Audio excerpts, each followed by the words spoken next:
lovingly received. And what is the best gift the sadhu can give? Gold and diamonds, rubies and sapphires?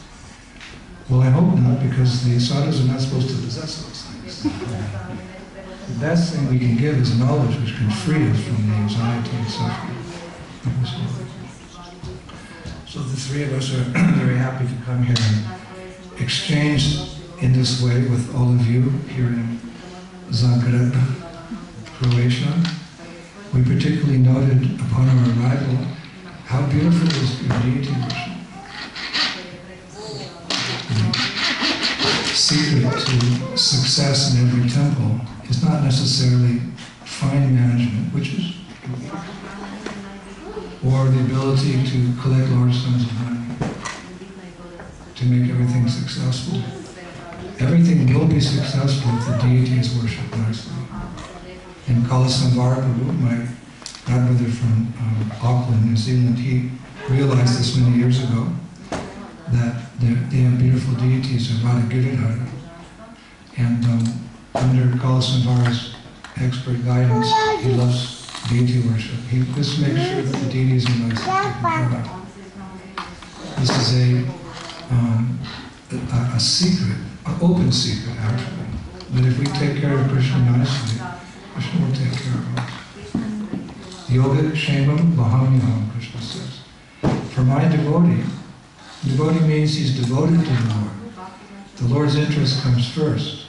Real love means you take more, you give more than you take. You give more than you take, that is the nature of love. So if we give our very selves, Atmanivedana, to the service of Krishna, then Krishna will not maintain us. He's already maintaining all the 8,400,000 species of life.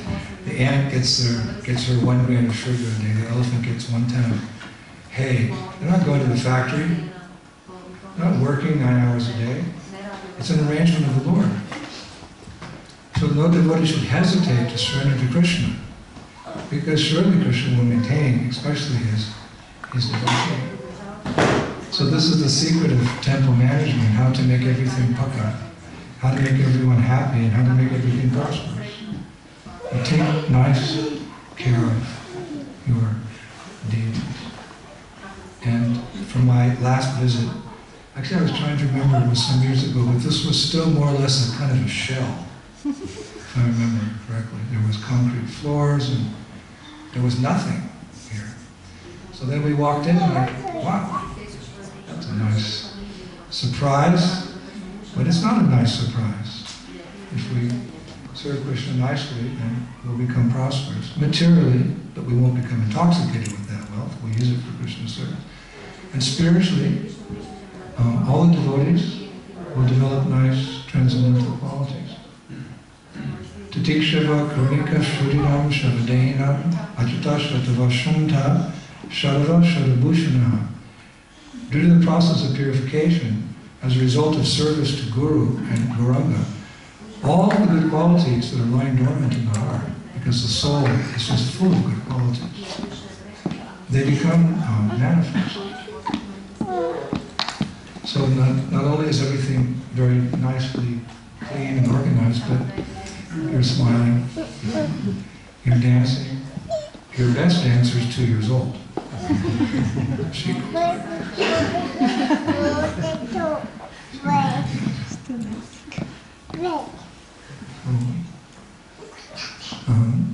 these are indications that things are going well. And in that sense, the worship is the heart of the temple. Especially the worship of Lord Chaitanya and Lord Nityananda. This is especially appropriate for this age, because they are the incarnations of this age. And out of necessity, because people are so fallen in this age, Kalo Sudra Sangama, everyone in Kali Yuga is of a Sudra nature or less. So the Lord comes in an appropriate incarnation with an appropriate process to deliver us all. The process we know. Hare Krishna, Krishna Krishna, Hare Hare, Hare Rama, Rama Rama, Hare Hare. But the deliverer of the cross is Chaitanya Mahaprabhu, even more merciful than Krishna. He has to be. Because Krishna makes some demands of surrender in order to receive his mercy. Prabhupada mentioned this on several occasions. Sarva dharma parichaja, mamikam saranam raja, aham tam sarvapapebhyo, mokshimasasya. Just surrender unto me, and by doing so, I'll offer you all protection from your sinful reactions, do not fear. So there's a clause there. First you surrender, then you get the mercy. But Prabhupada said, Lord Chaitanya, he just travels widely without considering who is fit and who's unfit. He says, here is Krishna, take him. This is Mahaprabhu. And Mahaprabhu, he doesn't consider our offenses. Because although we may be practicing Krishna consciousness, that process can slow down by making offenses to the holy name. Or it can be, you could say, finished in this lifetime. Well, the benefits are eternal. If our offenses are very serious, then that's it for this lifetime. You take birth again and start from where you left off. But Mahaprabhu, he doesn't accept any offenses, he just accepts our service. Of course, we don't want to take advantage of this and be offensive to others. But the idea is that he's so merciful. Namo Mahabhadanaya Krishna Prem Padayate Krishnaya Krishna Chaitanya Namane Krishna. Rupa Swami noted this upon the first meeting he had with Lord Chaitanya at Ramkeli, which was the capital of Nawab Hussain Shah. When they were working in the government, and when Mahaprabhu made a deviation from his trip from Mayapur to Vrindavan, he went up north to deliver Rupa and Sanatan on his way to Vrindavan. By seeing the demeanor of Mahaprabhu, he could immediately understand that this is the most merciful incarnation has ever appeared.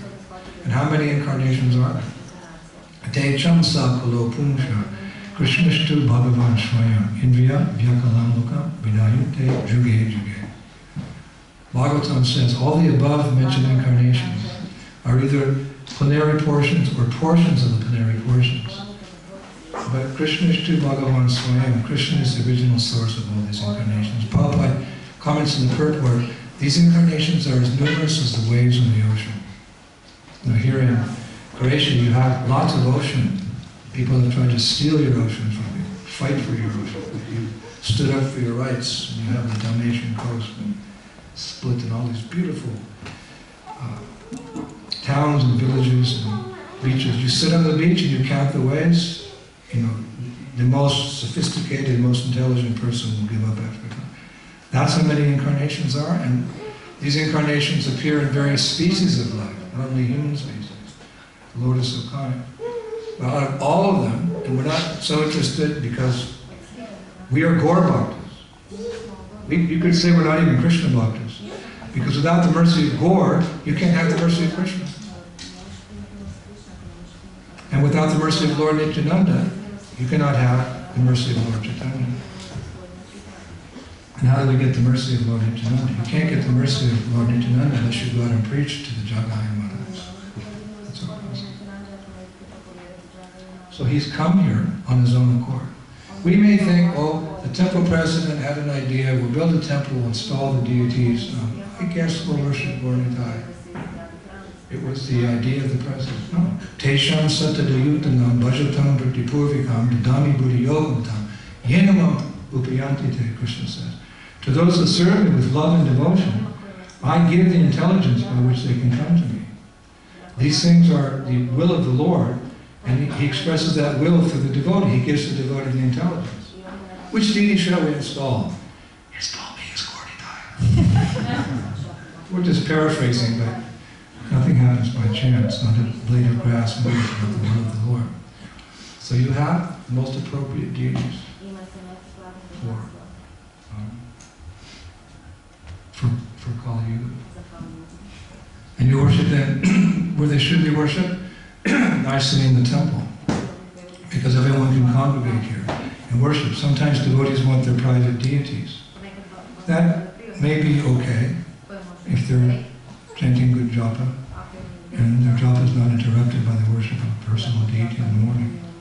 But in general, like in India, in our culture, people come to the temple to see the Lord. This is appropriate.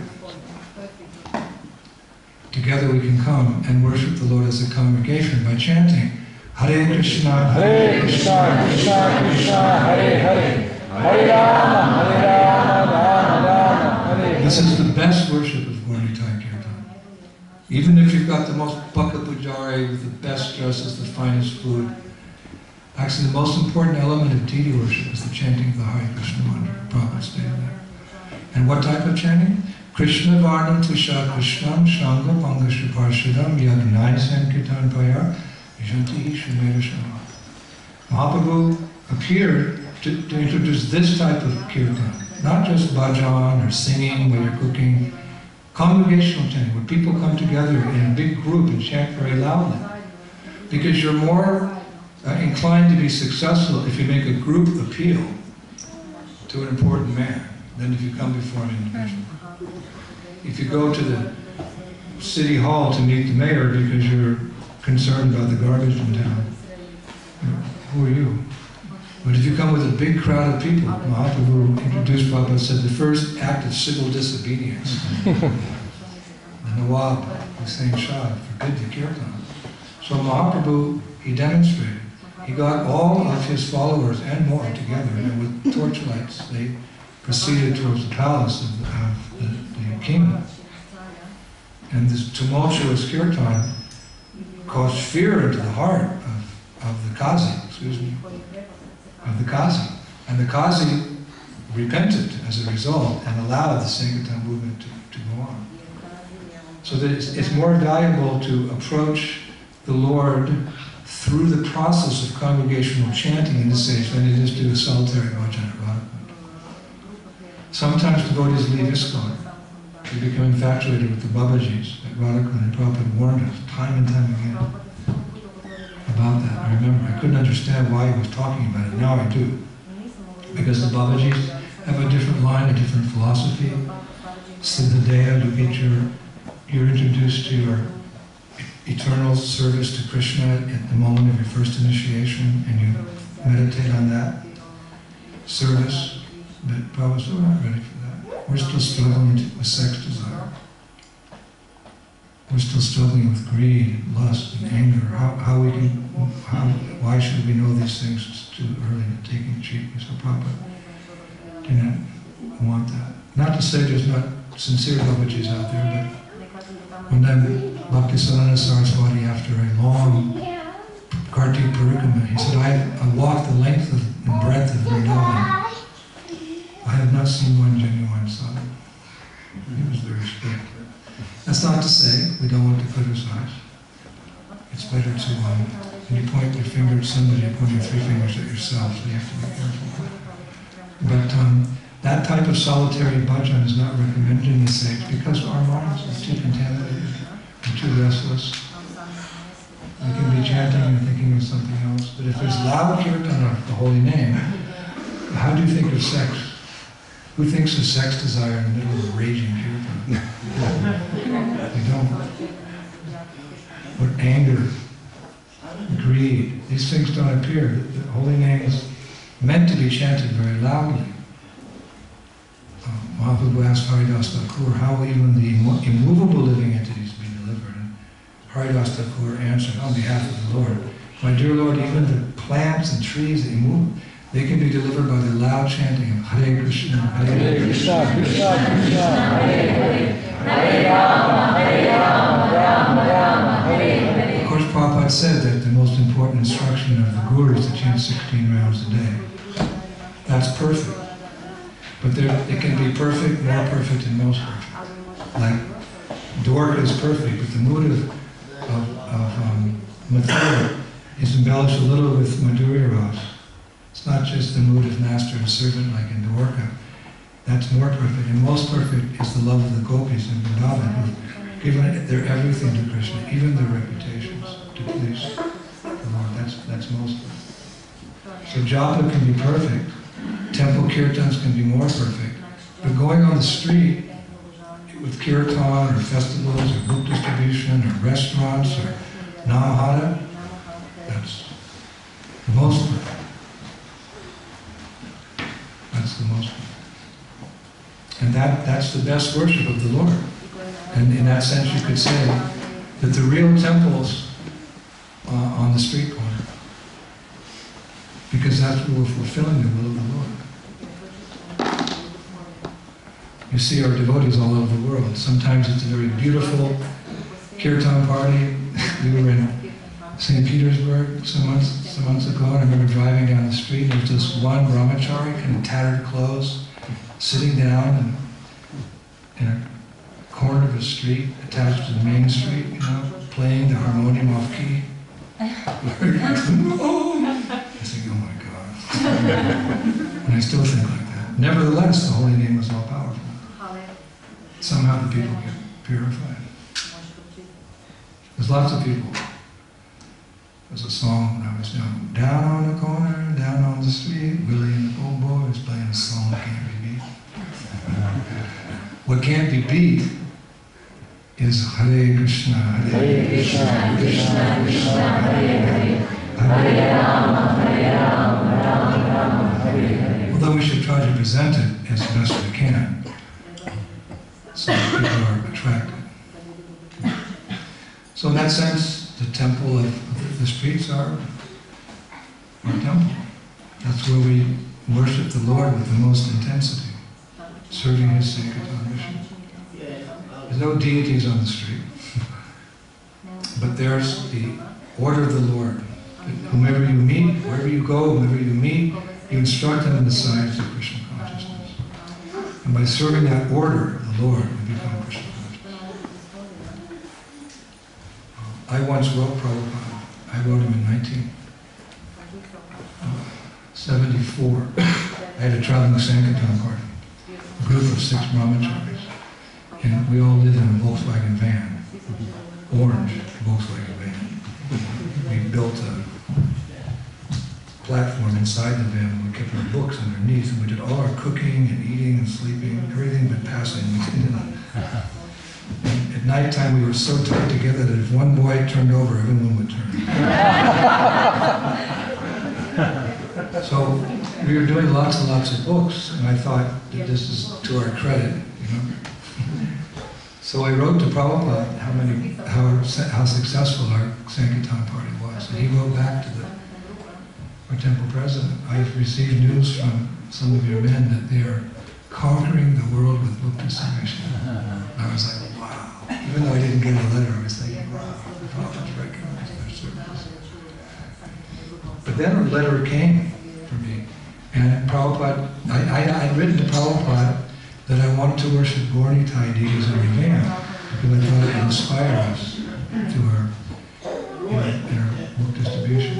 So Prabhupada wrote back, he said, that is not necessary. He said, that type of worship of the deity will simply be a disturbance. I was like, what? Worship of the deity will be a disturbance? And Prabhupada went on to say that your distribution of my books, that is your seva to the Lord.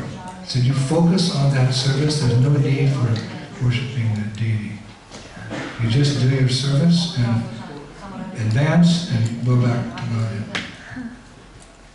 And I just took that as an order that we really got into book distribution after that. That was like, you know, our way of serving Lord Chaitanya.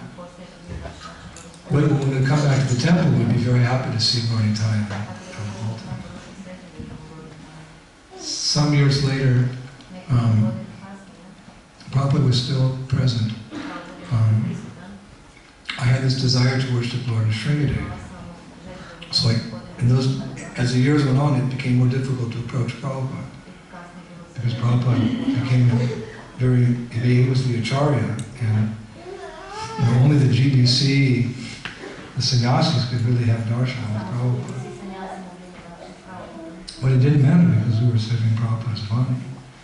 And I see a similar pattern with my own disciples. That, as the years go on, there's less and less personal contact. But that doesn't mean that one cannot make advancement, because there's the Vani, the instruction, and Prabhupada said that. More important than the Vapu, the personal association with the Vani. Of course, if one can get the Vapu, as long as the Guru is alive, one can strive to get that Vapu. It has a special significance. But Vani is the most important. You can serve the order of the Guru after even the departure of the Guru, because the relationship is transcendental. So, Prabhupada is still living, and I had this desire to worship Lord Nrsimhadev. So I thought, I can't approach Prabhupada, so I'll approach one of Prabhupada's representatives, one of his sannyasis. So it was at the Mayapur festival, and I went to see Guru Kripa Maharaj. I'm not sure if that was the best decision, because he was a rough and tumble type of personality, especially in those days. And you just gotta, yeah, no, you're in mine. Okay, do that. But I'd had some relationship with him before, because I stole his verse book one time. I was visiting the Paris temple, so I took it to the post office in those days to have it copied by I think it was a fax machine, some type of whatever we had in those days to copy it. And when I came back, he was waiting at the door for me. He said, "What'd you do with my verse book?" I said, "Maharaj, I just admire you so much. I want to be like you, so I want to learn your verses." Okay, give me that. So the Mayapur, we had some relationship. I used to wear a chadar that Prabhupada gave me. It wasn't a chadar, it was Prabhupada's dhoti. He gave it to me when I was on my way to France. Just green behind the ears, 19-year-old boy, with the order with another devotee to go preach to the French. And only French I knew was ooh la la. Came in, Prabhupada called me to his quarters, and he knew I was nervous, so he had me sit down. He began preaching to me. He gave me the order, preach boldly and have faith in the holy names. So that was inscribed, it's etched in my heart like stone. Preach boldly and have faith in the holy names.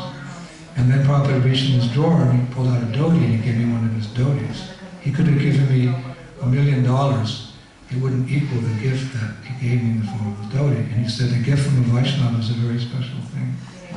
So I used to wear that chadar, that dhoti as a chadar, because Prabhupada was small, so it wasn't like my dhoti was quite long. But this was Prabhupada's size, so it fit perfectly as a chadar, but it was saffron. And when the sannyasis would come, they would chastise me. You take that off. It's saffron. I said, you just try to take it off. What? This is Prabhupada's. He gave this to me. And I wore it till it just became shredded, actually. So Guru Kripa was one of the sannyasis who challenged me. And I said, you take it off. I said, come on. About this taller than him. So I went to him in Mayapur and I said that I have a strong desire to worship the deity of Lord Nrsimhadev. So he said, you can't do that. I said, why? He said, because that morning, I think a few weeks before, he had received the deity of Nrsimhadev. It's a famous deity in ISKCON, it's a tiny little deity of Nrsimhadev. And he went to Prabhupada, and he asked Prabhupada if he could worship Lord Nrsimhadev. And Prabhupada said, not in Kali Yuga. He said, you can worship Nrsimhadev only with Gaura Nitai. I went, oh God. Prabhupada told me not to worship Gaura Nitai.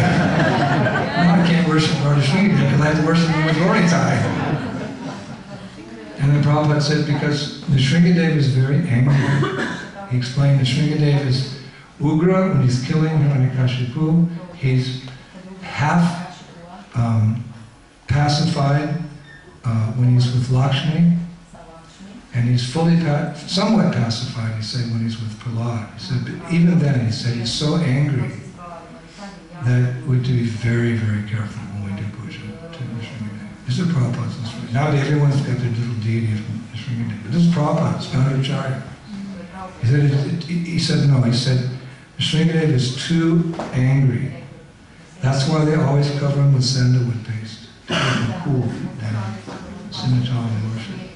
So Prabhupada would not allow the worship of the Sringadeva at that time. He said only if you have Gaura Nitai, because Gaura Nitai, they don't accept offenses, they're very merciful, so if you make any mistakes in the worship of the Sringadeva, it won't count because Gaura Nitai are very merciful. So then Guru Kripa Maharaj, he procured two beautiful deities of Gaura Nitai, and he's been worshipping ever since. So I thought, I keep trying to worship the deity, but I'm not getting any indication that I can do that. So I'll just follow Prabhupada's instructions. As he told me in the letter, just distribute my books, and that with that preaching mentality, you become purified and go back to Godhead, or just preach boldly and have faith in the Holy Name. And so then some years went by, and then I took sannyas in 1979 at the Mayapur festival. And when I walked out of the Mayapur festival, I was going like this because, after initiation you had to collect dakshina. Like this, so I wasn't getting much. Because there was 5 other sannyasis. Shivaram Maharaj, we took sannyas together. Prabhu Vishnu took Hiranyagarbha and Ananda somebody. So they got out before me. And I'm walking around, I'm saying, please, I need some dakshina to give my sannyas guru. And then suddenly, boom, this heavy object came in. He said, this is for you, not your sannyas guru. Well, a Buddhi, a friend of mine, an acquaintance of mine, and he put a deity of Lakshmi and Shringi in my top piece. So I told him the story. So he said, it's different now because Krishna's come of his own accord. I didn't ask. So we can accept mercy which comes of its own accord. If we just ask, we're demanding this, we may get it, we may not get it, but if Krishna, this is what he said. So he was an elder godmother, so he said, I think it's okay now you can worship because Krishna came. We didn't ask for him to come, he came aside. Right. And then I had this idea, well, if I'm going to worship in Sringadeva, I have to get in the right mood, so I went to a hole of them. In those days it was such a huge jungle, scorpions and spiders and snakes. And the 9 temples, that's another story like that. But the night that he gave me that, I don't know if I should say this or not, that night he gave me the deed, I had a dream. And in that dream, Prabhupada said dreams are usually nonsense. He said, but if you dream of the spiritual master, he said, that's very nice. So I think I can share it with you.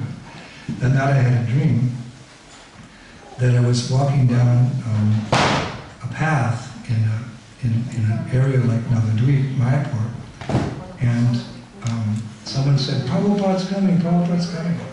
So I said, wow. So I came with all the Bengali devotees on the road, and then this car pulled up that was from the 1930s. I was thinking, Prabhupada's riding in an old car from the 1930s?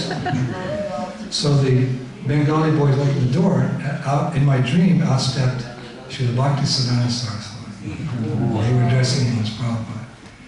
I said, wow, he passed away, but I get to see him. So I thought, well, I'll follow him. I said, this is some special mercy. I get to see Bhakti, the guru of my grandfather, Guru. So I followed everybody, and everything was very simple. And clay cups and leaf plates and banana trees and dust. And we went into a room, and Bhaktisiddhanta Saraswati sat down and began giving a lecture. And in my dream, the lecture was so sophisticated I could hardly follow with my intelligence. But he was saying very... So then afterwards, after the lecture, I walked out into the courtyard. I'm looking around, and I look up and there's this massive deity of Sringadeva. Huge deity, like a skyscraper. Oh, I said, wow, And some Ramacharya heard me and said, "That's not possible. Look how big he is."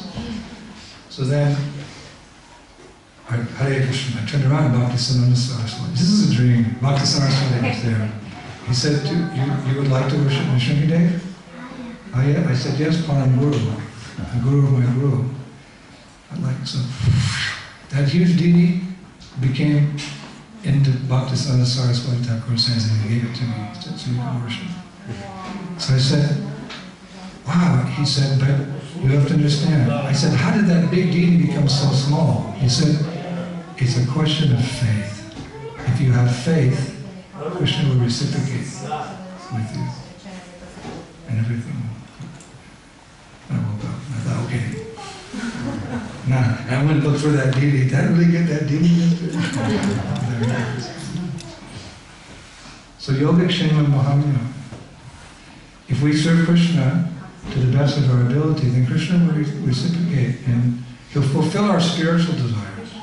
He may or may not fulfill our material desires. Why should he fulfill our material desires? That's not a blessing, that's a cursing. Because whatever material desires we have, they're independent of Krishna, not for Krishna's pleasure. And besides that, they're temporary and entangling. So nadana najana nasundarim kavicham vada kadishikamaye mama janmani janmanisha bhavata bhakti. When we approach the Lord, we only ask for service. Well, Lord, I have no desire for material opulence. I don't want to enjoy the opposite sex. I'm not interested in becoming a famous personality, that my service becomes known to everyone and I can become glorified as a great devotee. Mahaprabhu warns us against that, Patishka. What then do you want?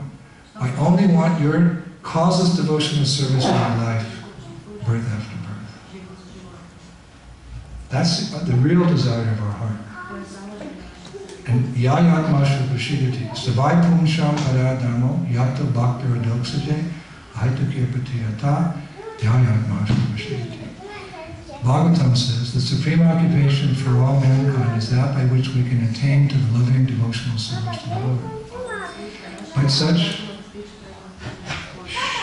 maybe the children will be looking, but such service must be a haitaki, a pratiyata, must be unmotivated and uninterrupted in order to satisfy the self. So the more that we can offer that selfless service, then Krishna will reciprocate, not with our material desires, but he'll reciprocate with what we need to be inspired to continue with that devotional service. We'll be blessed by initiation of the holy names. We'll be blessed to read and understand the highest philosophy. We'll be blessed by the association of devotees. We'll be blessed by when we go on vacation, we don't have to go to Split or to Rovnik. We can go to Vrindavan, Mayapur. All these things, this is all Krishna's, this is all Prabhupada's reciprocation with us. They're giving us these things so that we can remain inspired to serve the innermost desires of the Lord Himself, which is that His holy name will be distributed and heard in every town and village. Hare Krishna, Hare Krishna, Krishna Krishna, Hare Hare, Hare Rama, Hare Rama, Rama Rama, Hare Hare. Hari Guru Vaishnava Nartam says, we have God, we have Guru, and we have Vaishnavas. It says Vaishnavas twice. Bhagavata Gita. Bhagavat doesn't mean Bhagavad Gita, it means Bhagavata, the association of devotees. Just as we need the association of our spiritual master to learn how to serve Krishna, we need the association of devotees to learn how to correctly satisfy our spiritual master. It's interesting. To serve Krishna, we need the Guru, but to serve our Guru, we need our godbrothers and our god sisters, because each of them is manifesting, a particular quality which we may not have, or we choose to have, which will make our service complete to Guru and Gaura. So we very much depend upon the association of devotees. And sometimes you never know who is the person you're sitting next to. I was watching this little girl dance, and everyone's, oh, she's so cute, she's dancing so nicely. But how is that? Because Krishna says in the Gita that if one is not successful on the path of yoga, then he's born into a family of aristocracy where one can continue the process of Krishna consciousness without much difficulty, or the most rare, he or she is born into a family of transcendentalists. So these little children, you know, they look like little children, but, you know, 4 years ago they were probably some wise sages, you know, in the Himalayas, and somewhere in the universe doing Harinam. Hare Krishna, Hare Krishna, Krishna Krishna, Hare Hare, Hare Rama, Hare Rama, Rama Rama. Or as Prabhupada told us one time in New York, he said the demigods are lining up in the heavenly planets to take birth on this earth because this is the best place at this historic moment for getting the mercy of the Lord in this form of Chaitanya Mahaprabhu and transcending even Shraddha Loka and going back to Godhead. Who knows who these children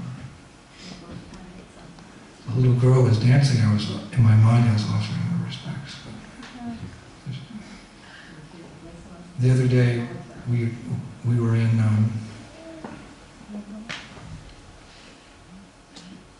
the Russian Yatra Festival.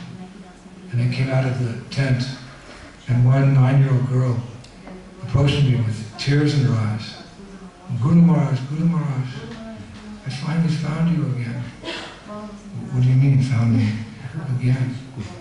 She said, last year I had a dream, and in my dream, I was getting initiated by you. You didn't look exactly like you do now, but I know just from impression it was you. And I was there with my wife and my 3 children. And she named the 3 children, and I was a man, and this is what my wife looked like, this is what the temple room looked like, this is what the fire looked like, these were the utensils, everything. She said, I was a man, and you gave me the name Sringadas. I said, I did? She said, you did. It's all very clear. She said, everything. I remember the dream like I saw it, like I was there. And then after the initiation ceremony, I went out and we drove in a car, and I was in the back seat with my wife and 2 of my children, and then we had a car crash. And I hit my head on one of the bars in the car, and I died. And in this lifetime, she said, I was, you know, I had that dream, and I knew that was you. And then Mother showed me a picture of you recently, and I said, yes, that's it. He gave me the name of Sringadas. So she didn't say, is it true? She said, please, Guru Maharaj, don't ever let that happen again. I don't want to go to the pain, as a 9-year-old, to the pain of birth, disease, old age, and death. I want to go back to Krishna's side. You have to assure me that in this lifetime you'll train me so that I don't have to experience the miseries of material existence again, and I can go back to Godhead. So will you accept me as your disciple? I was thinking, wow. And then she began sobbing uncontrollably, and she fell on the ground.